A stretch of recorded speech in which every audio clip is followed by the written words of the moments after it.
Hay una fotografía que Jessica Johanna Oseguera González nunca quiso que existiera. No es una fotografía comprometedora en el sentido legal de la palabra. No muestra a nadie cometiendo un crimen.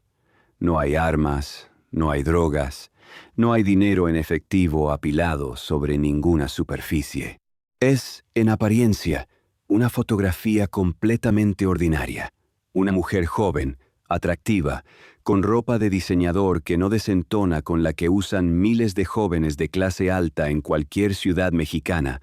sonriendo en lo que parece ser una celebración privada, rodeada de personas que también sonríen. Una fotografía que en el teléfono de cualquier otra persona del país sería indistinguible de millones de imágenes similares que se toman cada fin de semana en restaurantes de moda y en fiestas privadas en las colonias residenciales de Guadalajara, de la Ciudad de México, de Monterrey. El problema, el único problema, pero también el más grande e irresoluble problema, es quién es el hombre que aparece a su lado. El hombre con el brazo sobre sus hombros, con esa sonrisa que las pocas fotografías que existen de él, en contextos que no son fichas policiales, muestran como genuina y hasta cálida, es Nemesio Oseguera Cervantes, el Mencho.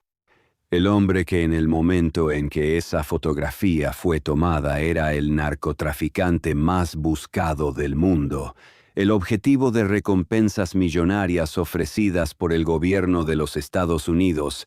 el líder de una organización criminal que en ese momento controlaba el tráfico de fentanilo hacia el mercado norteamericano, en proporciones que los analistas de la DEA describían con un vocabulario que raramente se usa en documentos oficiales.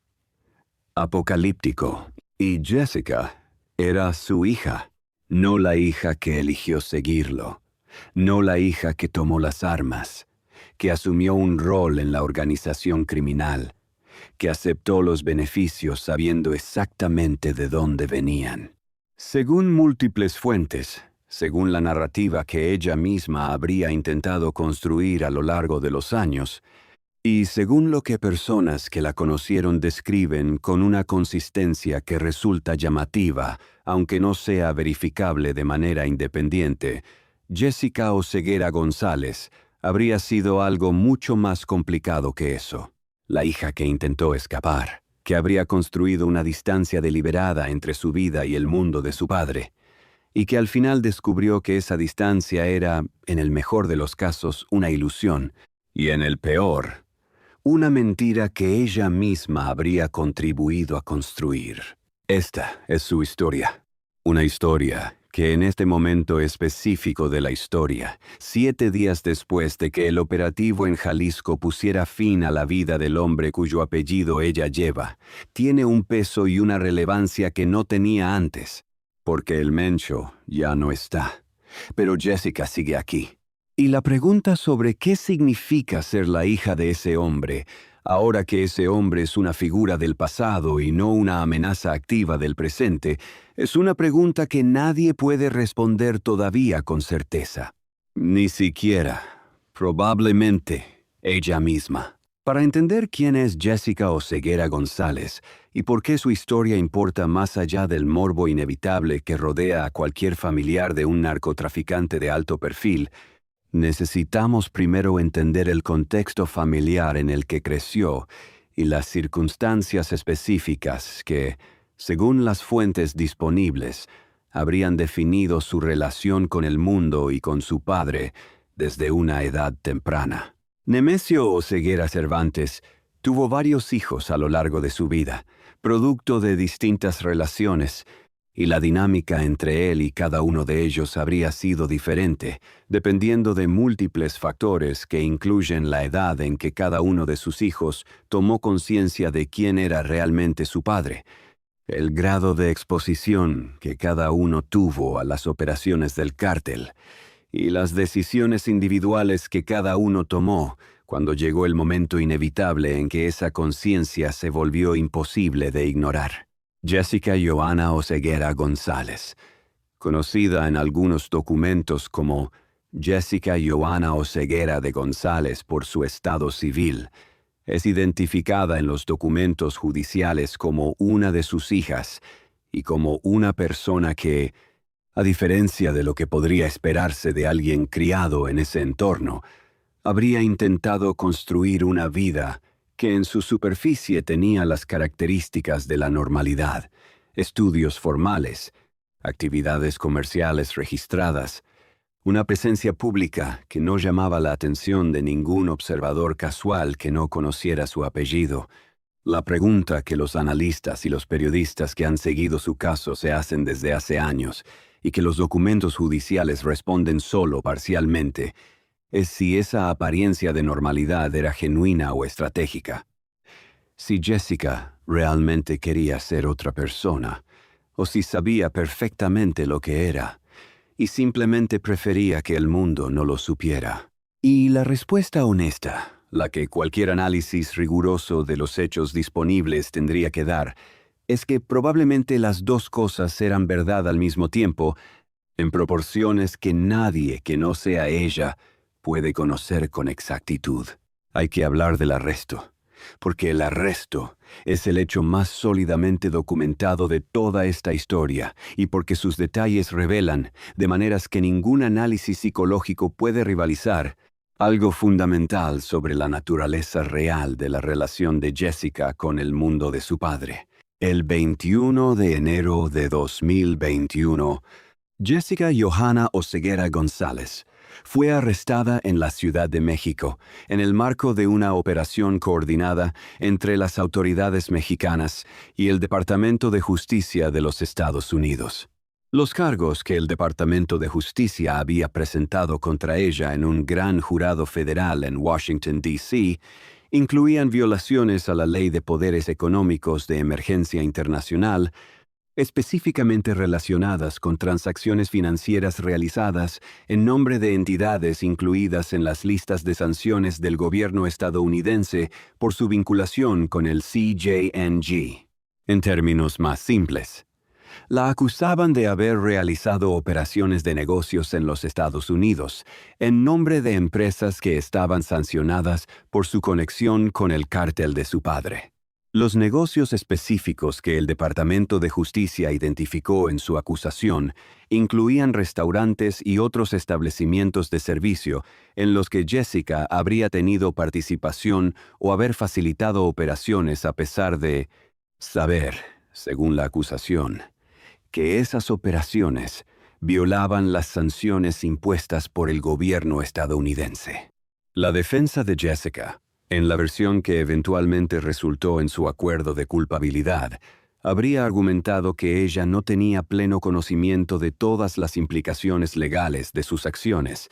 un argumento que el tribunal no aceptó en su totalidad, pero que tampoco descartó de plano en los términos de la sentencia final que se le impuso. Lo que hace este caso particularmente revelador, más allá de los hechos legales específicos, es lo que sugiere sobre el tipo de separación que Jessica habría intentado mantener con respecto al mundo de su padre. Si su intención genuina hubiera sido la de una persona que conscientemente participaba en las operaciones del cártel,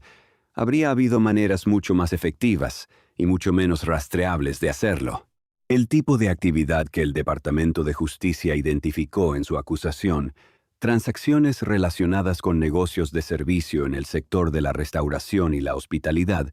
no es el perfil de alguien que opera en el corazón de una organización criminal. Es el perfil de alguien que se mueve en la periferia de esa organización, que tal vez sabe más de lo que admite, pero que también vive genuinamente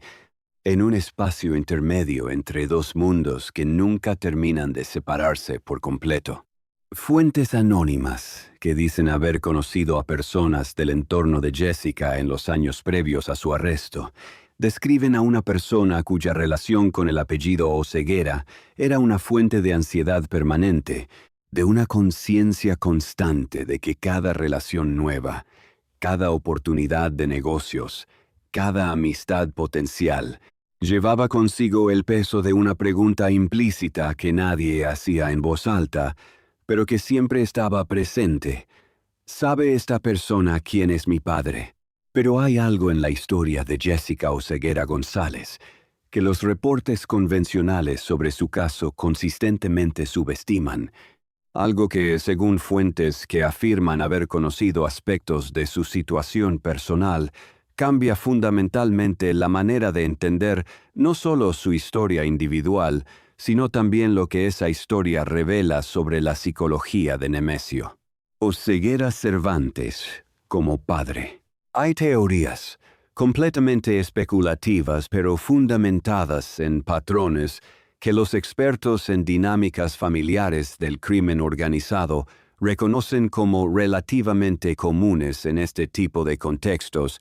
que sugieren que el Mencho habría tenido hacia Jessica una actitud que difiere notablemente de la que habría tenido hacia otros miembros de su familia más directamente involucrados en las operaciones del cártel. Una actitud que varios de los analistas que han estudiado el caso describen, con la cautela que la especulación requiere, como algo parecido a la protección a través del aislamiento, el intento deliberado de mantener a una persona querida, ignorante de ciertos aspectos de la realidad, precisamente porque ese conocimiento la habría expuesto a riesgos que él quería evitarle. Esta dinámica, si la descripción que las fuentes disponibles hacen de ella es aproximadamente correcta, habría creado una situación profundamente paradójica. El Mencho, el hombre cuyas decisiones habían puesto a su familia en el centro del radar de las agencias de inteligencia más poderosas del mundo, habría intentado proteger a al menos uno de sus hijos de las consecuencias de exactamente esas decisiones. Habría querido, en la medida en que alguien en su posición puede querer algo semejante, que Jessica tuviera la vida ordinaria que él nunca tuvo y que las circunstancias de su propio ascenso habían hecho imposible para prácticamente todos los que lo rodeaban. Si esto es verdad en algún grado, y hay que subrayar que es especulación sin evidencia directa que la confirme, hablaría de una compartimentación emocional notable. La misma persona capaz de las decisiones que la historia del CH2H documenta habría albergado hacia al menos uno de sus hijos, algo que al menos se asemejaba al deseo genuino de un futuro diferente al que él había construido para sí mismo. La ironía brutal de esta situación, si la reconstrucción especulativa es aproximadamente correcta, es que esa protección habría sido, en última instancia, profundamente inefectiva. Porque el apellido Oseguera, independientemente de cuánto conocimiento tenía Jessica sobre las operaciones del cártel, era en sí mismo un activo de investigación para las agencias que buscaban cualquier punto de presión sobre el Mencho, y eso era algo que ningún nivel de ignorancia genuina podía cambiar. Según reportes no verificados que circulan en el periodismo especializado en seguridad mexicana, la tensión entre Jessica y su padre no habría comenzado con el arresto de 2021, sino que habría tenido raíces más profundas y más antiguas en la dinámica familiar que la crianza de los hijos del Mencho necesariamente habría producido. Crecer como hijo o hija de uno de los hombres más buscados del país no es una experiencia que ningún manual de psicología del desarrollo pueda describir adecuadamente, porque las condiciones en que ocurre no tienen equivalente en la experiencia ordinaria de ninguna familia, por disfuncional que ésta sea. Los hijos de los grandes capos del crimen organizado mexicano crecen en un ambiente de privilegio material extraordinario que coexiste con una precariedad existencial igualmente extraordinaria. Tienen acceso a recursos que la mayoría de la gente nunca verá en su vida, pero viven con la conciencia constante de que la fuente de esos recursos es también la razón por la que sus vidas son fundamentalmente diferentes y fundamentalmente más peligrosas que las de cualquiera de sus contemporáneos. La pregunta que estos hijos eventualmente tienen que responder, y que la mayoría de ellos tiene que responder muy pronto porque las circunstancias de su vida no les permiten el lujo de la ambigüedad indefinida, Es la misma que enfrentan todos los herederos de fortunas de origen turbio, pero con una urgencia y una carga emocional que en el caso del narco se multiplica por factores que son difíciles de cuantificar. ¿Quién soy yo? ¿Y qué relación tengo con lo que mi familia ha construido? Según las fuentes disponibles, algunas de las cuales son especulativas, y ninguna de las cuales puede verificarse de manera completamente independiente, Jessica Oseguera González habría respondido a esa pregunta de una manera que la distingue de otros miembros de su familia, que habrían tomado decisiones más directas de involucramiento en las operaciones del cártel. Habría intentado construir una respuesta que le permitiera mantener los vínculos familiares, que en el contexto de la cultura mexicana, y particularmente en el contexto del crimen organizado, son vínculos de una intensidad y una carga emocional que no tienen equivalente fácil en otras culturas, mientras simultáneamente intentaba labrar una identidad propia que no dependiera exclusivamente de quién era su padre. Si eso fue un éxito o un fracaso, y en qué medida, depende de qué métricas se usen para evaluar el intento. Y entonces llegó la sentencia. Y con la sentencia llegó algo que las fuentes que siguen el caso describen como uno de los momentos más cargados de significado de toda esta historia. La posibilidad de que Jessica Oseguera González, la hija que, según múltiples fuentes, había intentado mantener distancia de las operaciones de su padre, se convirtiera en una fuente de información para las mismas agencias que habían estado buscando a ese padre durante más de una década. Las negociaciones entre la defensa de Jessica y el Departamento de Justicia de los Estados Unidos, cuyo resultado fue un acuerdo de culpabilidad que la expuso a una sentencia significativamente menor a la que los cargos originales podrían haber generado, son un proceso que por su naturaleza ocurre en gran medida fuera del registro público. Lo que los documentos judiciales disponibles permiten reconstruir es el contorno general de ese proceso y sus resultados formales, sin que sea posible confirmar de manera independiente qué tipo de cooperación, si alguna, habría ofrecido Jessica a cambio de las condiciones de su acuerdo. La especulación sobre si Jessica cooperó con las autoridades estadounidenses proporcionando información sobre su padre o sobre las operaciones del CJNG es precisamente eso, especulación. No existe, en el dominio público verificable, evidencia de que tal cooperación haya ocurrido en ningún grado específico. Lo que sí existe es la lógica general del sistema judicial federal estadounidense, en el que los acuerdos de culpabilidad que resultan en sentencias significativamente reducidas son frecuentemente, aunque no siempre, producto de algún nivel de cooperación con la investigación de casos relacionados. Y lo que también existe es la tentación, para cualquier analista que observa el resultado de su caso, de interpretar ese resultado como sugestivo de algo más que la simple aceptación de responsabilidad legal. Fuentes anónimas, cuya confiabilidad no puede establecerse de manera independiente, han afirmado en distintos contextos que Jessica Oseguera González, en el proceso de resolver su situación legal, habría tenido conversaciones con investigadores de distintas agencias sobre aspectos de su vida familiar y de lo que había observado a lo largo de los años sobre las operaciones del cártel. Otras fuentes, igualmente anónimas e igualmente no verificables,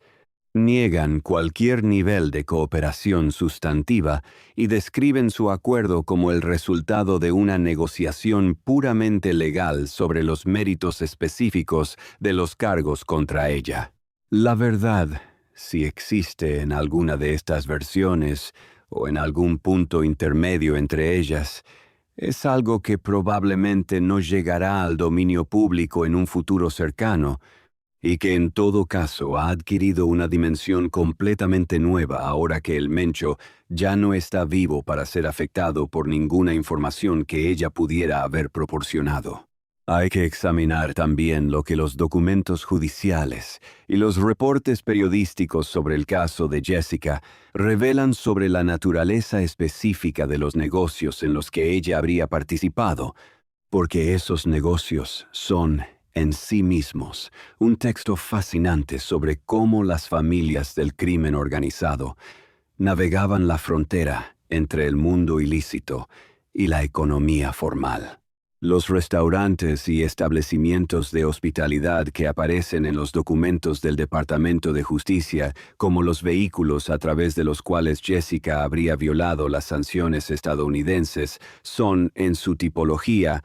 exactamente el tipo de negocio que cualquier persona de su generación y su posición socioeconómica podría razonablemente haber establecido sin ninguna conexión con el crimen organizado. No hay nada inherentemente sospechoso en que una mujer joven de una familia de recursos considerables abra un restaurante o un negocio de hospitalidad en México. Miles de personas lo hacen cada año, con capital de origen perfectamente legítimo y con la esperanza de construir algo propio. El problema, según la acusación del Departamento de Justicia,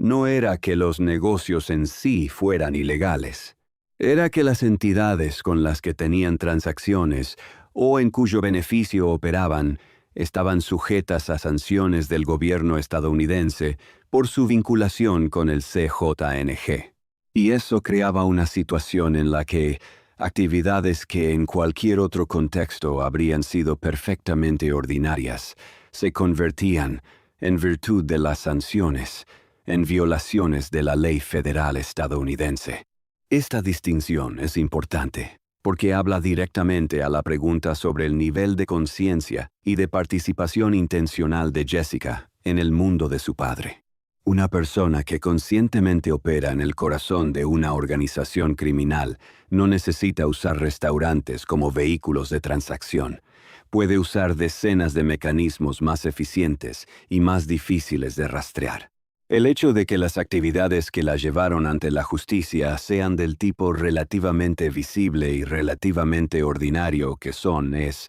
para algunos analistas, consistente con la narrativa de alguien que se movía en los márgenes del mundo de su padre sin estar plenamente integrada en sus operaciones centrales. Para otros analistas, sin embargo, esa misma visibilidad es evidencia de algo diferente, de que la participación de Jessica en las estructuras del cártel, aunque de bajo perfil, era lo suficientemente normalizada en su entorno como para que ella no percibiera en esas transacciones el nivel de riesgo que una persona con menos familiaridad con ese mundo habría percibido de inmediato. Según fuentes que no pueden verificarse de manera independiente, la reacción del Mencho al arresto de su hija en enero de 2021 habría sido, en el contexto de las dinámicas internas de la organización que lideraba, de una intensidad que sorprendió incluso a personas de su círculo cercano, que creían conocer el grado de separación emocional que un hombre en su posición habitualmente construye como mecanismo de supervivencia. Hay teorías, completamente especulativas, que sugieren que el arresto de Jessica habría representado para el Mencho algo cualitativamente diferente de los múltiples otros golpes que las fuerzas de seguridad habían propinado a su organización y a personas de su entorno a lo largo de los años. No por su impacto operacional, que en términos objetivos era limitado comparado con otras pérdidas que el CJNG había absorbido y superado, sino porque habría tocado algo que el líder del cártel más poderoso de México raramente tenía oportunidad de experimentar, sin los filtros que su posición habitualmente imponía entre él y sus emociones más directas. La vulnerabilidad de querer proteger a alguien y descubrir que no puedes. Esta interpretación, hay que subrayarlo con claridad, proviene de fuentes no confirmadas y pertenece al ámbito de la especulación psicológica antes que al de los hechos establecidos. Puede ser verdad, Puede ser una narrativa construida retroactivamente por personas que intentan humanizar a un hombre cuya historia pública es una de las más brutales del México contemporáneo.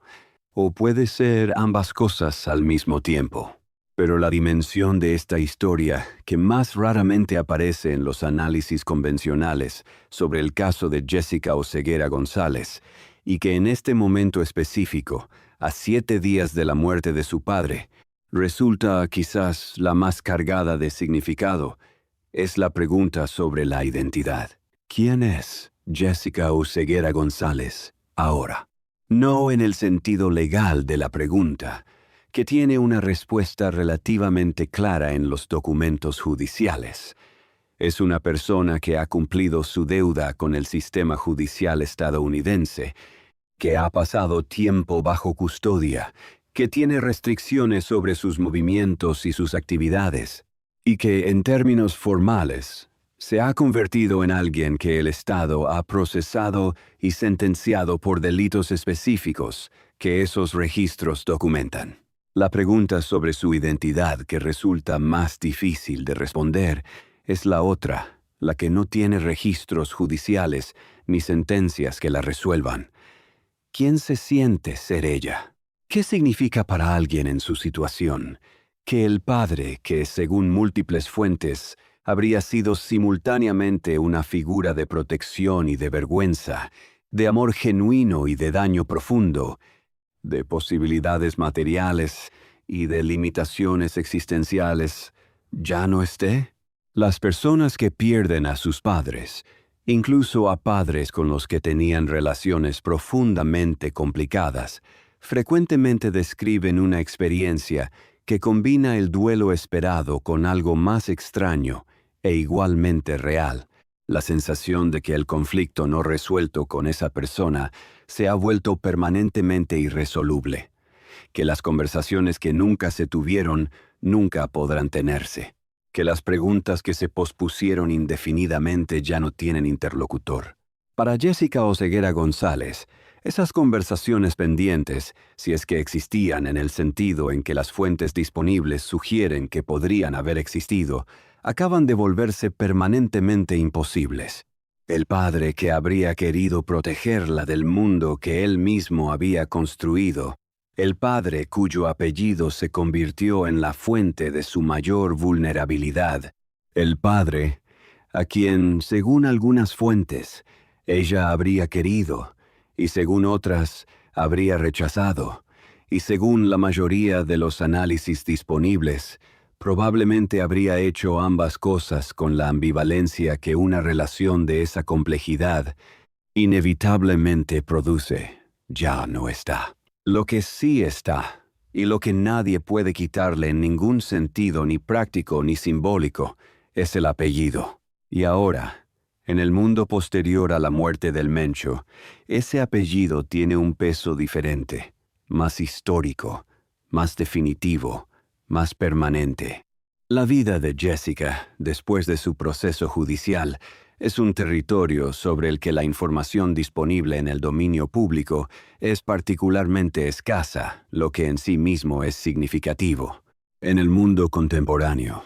en que la presencia en redes sociales y la trazabilidad digital de las personas son prácticamente inevitables para cualquiera que no haga un esfuerzo deliberado y sostenido para evitarlas. La ausencia de un perfil público reconocible en el caso de Jessica Oseguera González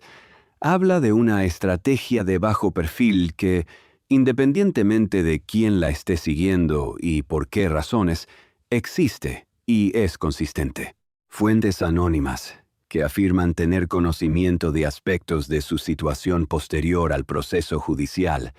describen a una persona que habría optado por una vida de una discreción que en sus circunstancias específicas es probablemente tanto una necesidad práctica como una preferencia personal.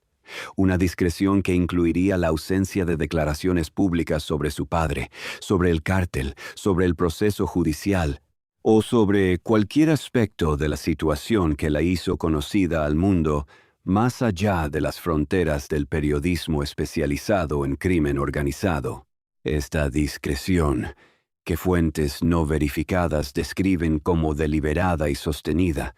puede interpretarse de múltiples maneras que no son mutuamente excluyentes. Puede ser la discreción de alguien que genuinamente quiere reconstruir una vida privada después de la exposición pública involuntaria que su caso produjo. Puede ser la discreción recomendada por asesores legales, que saben que cualquier declaración pública en su situación conlleva riesgos legales que son mejor evitar. Puede ser la discreción de alguien cuyos acuerdos con las autoridades incluyen restricciones sobre lo que puede decir públicamente. O puede ser simplemente la discreción de una persona que no tiene nada que decir que no prefiera mantener privado. Lo que sí puede decirse con razonable certeza, basándose en la lógica de su situación antes que en información específica verificable,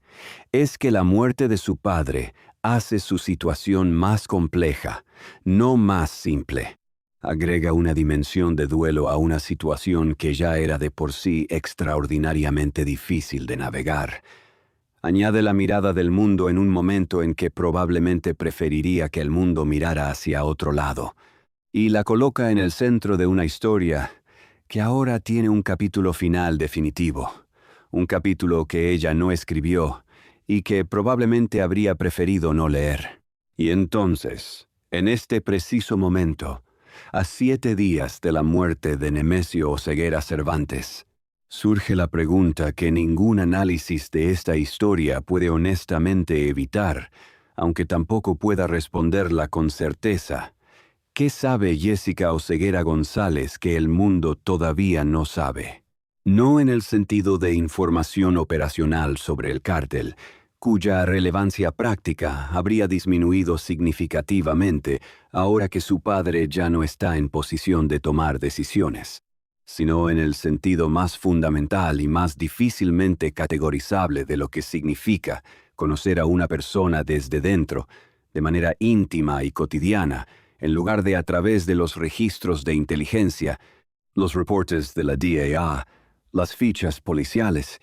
y la narrativa pública, construida alrededor de una figura que durante más de una década fue tanto un símbolo de poder criminal como un hombre concreto con una vida privada que muy pocas personas conocieron. Jessica Oseguera González conoció a ese hombre de una manera que ninguna agencia de inteligencia, por sofisticada que sea, puede replicar. Lo conoció como hija, lo que significa que conoció aspectos de su personalidad, de sus miedos, de sus afectos, de sus contradicciones, que no aparecen en ningún documento clasificado y que probablemente nunca aparecerán en ningún tribunal. Sabe cómo reaccionaba cuando algo lo preocupaba genuinamente. Sabe qué tipo de padre era en los momentos en que la presencia de las cámaras y de las agencias de inteligencia no estaba mediando entre él y las personas que quería. Sabe si es cierto que hubo tensión entre ellos, como sugieren múltiples fuentes. ¿Cómo se manejaba esa tensión dentro de una familia que no tenía el lujo de las peleas ordinarias, de los distanciamientos temporales,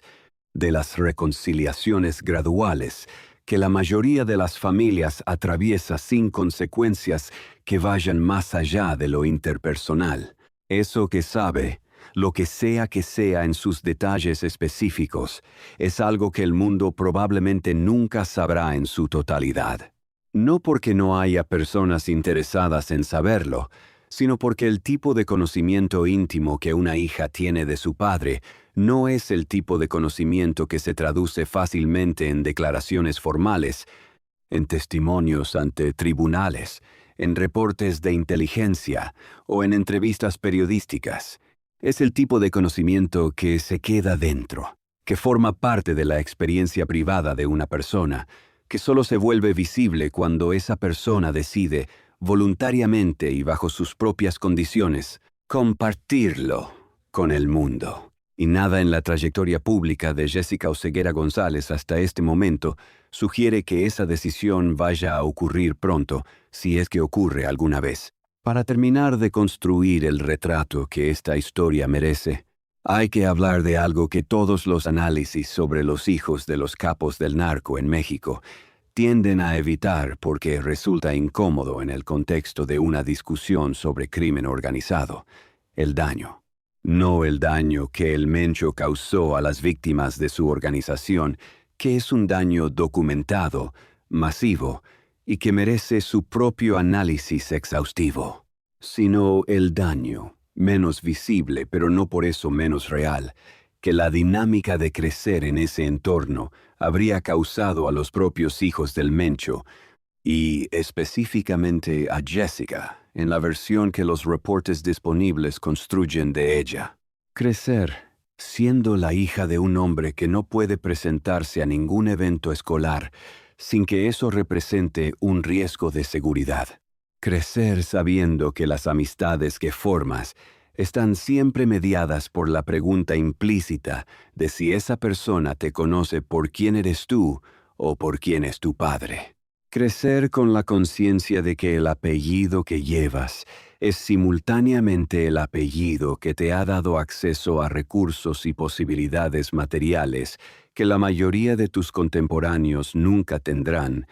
y el apellido que te ha cerrado otras puertas, que sin ese apellido estarían abiertas. Crecer sabiendo que cualquier problema legal que tengas será magnificado, observado y analizado, no como el error de una persona individual, sino como un dato más en la narrativa de una familia criminal. Esto no es una justificación de nada. No convierte en algo distinto a lo que fue ninguna de las acciones por las que Jessica fue procesada judicialmente. No exonera de responsabilidad a ninguna persona que tomó decisiones que tenían consecuencias para otros. Pero sí añade una dimensión a la historia que la hace más humana, más compleja y más difícil de reducir a las categorías simples de culpable e inocente, de víctima y perpetradora, que el análisis superficial tiende a aplicar a los familiares de los grandes capos del narco.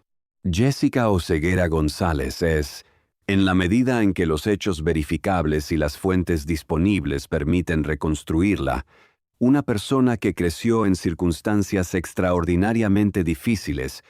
que tomó decisiones de cuyas consecuencias legales ha tenido que hacerse cargo, que habría intentado en algún grado construir una vida propia más allá del mundo de su padre, y que en este momento específico de la historia se encuentra en una posición que combina el peso del duelo con la complejidad de un legado que nadie eligió, pero que también nadie puede simplemente ignorar. En los últimos 7 días, desde que la noticia del operativo en Jalisco comenzó a circular y el mundo empezó a escribir el epitafio del Mencho, ha habido algo notablemente ausente en todo el flujo de información que esa noticia ha generado. La voz de Jessica, no un comunicado a través de abogados, no una fuente cercana hablando en su nombre, no una publicación en ninguna plataforma, no un gesto visible de ningún tipo que indique cómo está procesando, o si está procesando públicamente, la muerte del hombre cuyo apellido lleva y cuya historia ha definido buena parte de la suya propia. Este silencio puede interpretarse de múltiples maneras, y cualquier interpretación que se haga de él es necesariamente especulativa. Puede ser el silencio del duelo genuino, la necesidad de procesar en privado una pérdida que por la naturaleza específica de la relación que describe no encaja en las categorías ordinarias del duelo filial. Puede ser el silencio estratégico de alguien cuyos asesores legales han sido muy claros sobre los riesgos de cualquier declaración pública en una situación en la que su propio estatus legal podría seguir siendo relevante. Puede ser el silencio de alguien que genuinamente no sabe qué decir, que no tiene palabras que se sientan verdaderas para una situación que no tiene precedente en su experiencia, ni en la de nadie que ella pudiera consultar como referencia. O puede ser, y esto es quizás la posibilidad más difícil de contemplar, el silencio de alguien que lleva años preparándose para este momento, que sabía que algún día llegaría, porque en el mundo en que su padre operaba, siempre llegaba, y que aún así, cuando llegó, descubrió que la preparación intelectual para un evento y la experiencia emocional de ese evento cuando efectivamente ocurre son dos cosas completamente diferentes. Lo que viene ahora para Jessica Oseguera González es, en términos de lo que las fuentes disponibles pueden razonablemente predecir, un territorio aún más incierto que el que ha navegado hasta este punto. La muerte de su padre no resuelve ninguno de los dilemas fundamentales de su situación. No borra el apellido, no elimina el historial judicial, no simplifica las preguntas sobre identidad y lealtad, historia que la han definido hasta ahora. Lo que sí hace la muerte del Mencho es cambiar la naturaleza de esas preguntas. Cuando él vivía, el peso de ser su hija incluía el peso de su presencia activa en el mundo, de su capacidad de generar consecuencias para las personas relacionadas con él, de su posición como el hombre más buscado de México. Ahora, ese hombre es historia. La organización que construyó sigue existiendo en alguna forma, con liderazgos que están en este momento siendo reorganizados de maneras que nadie fuera de ese círculo puede ver con claridad. Pero el hombre en sí mismo ha pasado del presente al pasado. Para Jessica, eso podría significar, en el mejor de los escenarios posibles para ella, una reducción gradual de la presión que su situación familiar ha ejercido sobre su vida cotidiana. Podría significar que el apellido Oseguera, con el tiempo y si ningún otro miembro de su familia vuelve a ocupar un lugar en los titulares por razones similares a las que pusieron a su padre ahí, pierda gradualmente la carga de presente inmediato que ha tenido durante más de una década y se convierta en algo más manejable, aunque nunca completamente irrelevante. O podría significar lo contrario, que la muerte del Mencho, al convertirlo en figura mítica y al hacer de toda su familia objeto de una curiosidad que en vida de él ya era considerable y que en su muerte se ha multiplicado, intensifique para Jessica la experiencia de ser observada, analizada y juzgada por una relación que ella misma, según las fuentes disponibles, nunca eligió con plena conciencia de todas sus implicaciones. En este momento, en esta primera semana después de la muerte de Nemesio Oseguera Cervantes, la historia de Jessica Oseguera González es también la historia de una pregunta sin respuesta que ninguna agencia de inteligencia, ningún tribunal y ningún periodismo de investigación puede responder de manera definitiva. ¿Puede una persona ser genuinamente inocente de algo de lo que no puede ser declarada legalmente inocente? La ley tiene una respuesta para los cargos específicos que se le imputaron. Tiene una respuesta para las transacciones específicas que el Departamento de Justicia identificó como violaciones de las sanciones contra el CJNG. Esa respuesta quedó registrada en los documentos del Tribunal Federal que procesó su caso, y es una respuesta que tiene consecuencias concretas y permanentes para su vida. Pero la ley no tiene respuesta para la pregunta más amplia y más difícil. ¿Qué responsabilidad tiene una persona por el mundo en que creció, por las circunstancias en que fue formada, por las relaciones familiares que no eligió y que sin embargo la definieron de maneras que la siguieron incluso cuando intentó moverse en direcciones diferentes? Esta es una pregunta que la historia del crimen organizado en México hace urgente no solo en el caso de Jessica Oseguera González, sino en el de decenas, probablemente cientos, de personas que crecieron en entornos similares, que tomaron distintos tipos de decisiones sobre cómo relacionarse con esos entornos, y que viven con las consecuencias de esas decisiones en una sociedad que frecuentemente no tiene categorías adecuadas para procesar la complejidad de sus situaciones. La respuesta fácil es la que asigna responsabilidad plena a cada individuo por sus propias decisiones, independientemente del contexto en que esas decisiones se tomaron. Esa respuesta tiene una lógica propia y no carece de fundamento moral. La respuesta más difícil, pero quizás más honesta, es la que reconoce que las circunstancias del desarrollo de una persona no la exoneran de responsabilidad, pero sí forman parte del relato completo de quién es esa persona y de por qué hizo lo que hizo. La historia de Jessica Oseguera González, en la medida en que puede reconstruirse a partir de la información disponible, es de las que invitan a la segunda respuesta sin negar la primera. Es una historia que no cabe cómodamente en ninguna categoría simple, y es, precisamente por esa incomodidad, una de las más reveladoras que el mundo del crimen organizado mexicano ha producido en sus décadas de violencia, poder y consecuencias que se extienden mucho más allá de las personas que tomaron las decisiones originales. El Mencho ya no está. Jessica sigue aquí. Y el espacio entre esas dos realidades es donde vive toda la complejidad de una historia que todavía no ha terminado de contarse.